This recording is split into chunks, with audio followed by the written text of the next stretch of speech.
ड्यूजी मुस्कुराते हुए सोचता है। नीलाई को books of divine lightning fire भी समझ आती है, जो एंशियंट लैंग्वेज में थी।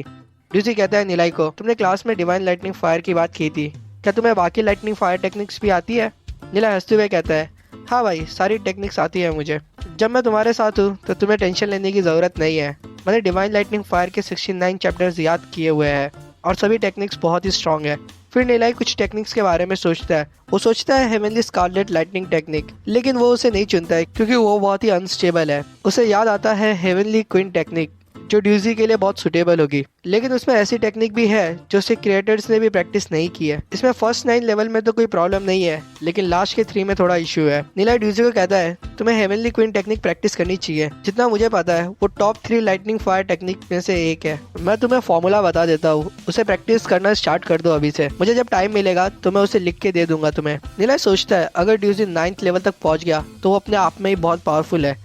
बाकी 3 तक वो पहुंच पाएगा या नहीं, वो उसके फेथ पर डिपेंड करता है। नीला ड्यूजी को टेक्निक बताता है और ड्यूजी उसे याद कर लेता है। फिर ड्यूजी वो टेक्निक जैसे ही प्रैक्टिस करना शुरू करता है, एक बहुत पावरफुल एनर्जी उसके बॉडी में फ्लो होना शुरू हो जाती है। ये देख ड्यूजी हैरान हो जाता है और वो कहता है, ये कितनी पावरफुल टेक्निक है। सिर्फ इसे चैंट करने से ही मेरी सोल रेल्म एक्टिवेट हो गई और मुझे महसूस हो रहा है कि मेरी सोल पावर भी बढ़ने लग रही है। नीला सभी को कहता है, आने वाले कुछ दिनों में तुम सभी के लिए एक डिटेल टेक्निक मैं लिख के दे दूंगा। ड्यूजी बहुत ही ज्यादा मोटिवेट हो जाता है। वो सोचता है, मैं अगर मेहनत से ये टेक्निक प्रैक्टिस करूंगा तो मैं मेरी और मेरी फैमिली सबकी किस्मत बदल सकता हूँ। ड्यूजी की आंखों में आंसू आ जाते हैं। वो नीलाई को कहता है, तुमने जो टेक्निक दी मुझे, ये मैं कभी नहीं भूलूंगा। तुम्हें मेरी कोई भी जरूरत हो तो मैं मेरी जान भी देने से पीछे नहीं हटूंगा। अगर मैं पीछे हटा तो ऊपर वाले को जो सजा देनी हो मुझे वो दे सकता है। नीलाई ड्यूजी को समझाता है, ऐसा मत बोल भाई, ये सिर्फ एक टेक्निक है। लुबा को गुस्साम्स आ जाते हैं ये सुन। वो कहता है, भाई लोग खुशियाँ और दुख साथ में बांटते हैं। लुबा नीलाई को पूछता है, मेरे पास रेड सोल रेल्म है, क्या मैं भी सोल पावर की प्रैक्टिस कर सकता हूँ? नीलाई हंसते हुए कहता है, सभी लोग सोल फोर्स की प्रैक्टिस कर सकते हैं। रेड सोल रेल्म होने से कोई फर्क नहीं पड़ता। जो टेक्निक तुम्हारे लिए सही हो बस वही तुम्हें प्रैक्टिस करनी चाहिए।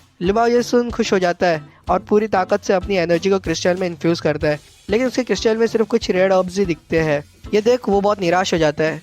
नीलाई बताता है उसे, उसके पास रेड सोल सी है, इसका एट्रीब्यूट केओस है और उसका फॉर्म स्कारलेट सन है। स्कारलेट फॉर्म बहुत ही कॉमन होता है, लेकिन केओस एट्रीब्यूट 10,000 लोगों में से सिर्फ किसी एक को ही मिलता है। फिर वो उसे बताता है उसे Holi Piramal chaos technique practice करनी चाहिए। ये सुन लुबा एक्साइटेड हो जाता है और वो पूछता है, क्या ये बहुत स्ट्रांग होती है?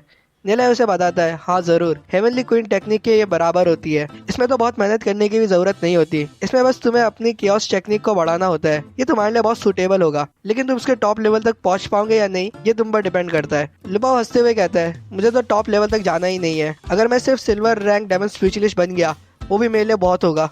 नीला टेंशन में आ जाता है और वो सोचता है, अगर होली पिरामिल केओस टेक्निक के क्रिएटर कभी लुपाओ से मिल लिए तो पता नहीं क्या होगा। जब केओस फोर्स बॉडी में एक्यूमुलेट हो जाती है तो उसकी पावर एबनॉर्मली बढ़ जाती है। ऐसे में सिल्वर रैंक में ज्यादा देर तक रहना पॉसिबल ही नहीं होता। फिर नीला बाकी सभी को उनके एट्रीब्यूट्स और फॉर्म बताता है और उन सभी को सुटेबल प्रैक्टिस के लिए टेक्निक दे देता है। हालांकि वो हेवनली क्वीन और पिरामिल केओस जितनी पावरफुल नहीं होती, लेकिन सभी टॉप टियर टेक्निक्स होती है।